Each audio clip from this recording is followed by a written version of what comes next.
Here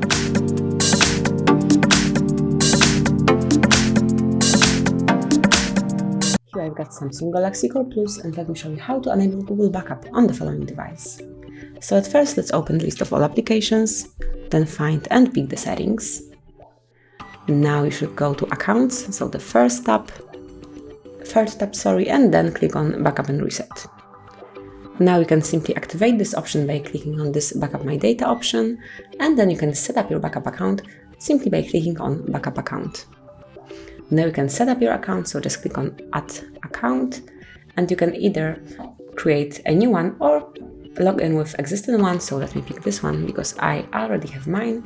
It's time to enter the email address, and in my case it's HardReset.Info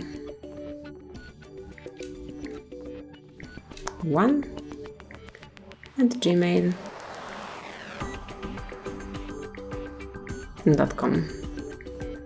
And now it's time to enter the password, so let me do it off the screen.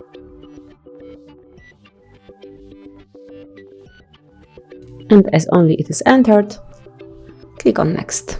Now you have to come along with all the terms of service, privacy policy, and click on OK once you agree with all of it. You can obviously read them if you want to. And now wait a couple of seconds. As you can see, backup account is created. Just click on Next. And actually that's it. As you can see here, this is the backup account of yours. So from now on, all your data will be saved. Thank you for watching. Please subscribe our channel and leave the thumbs up.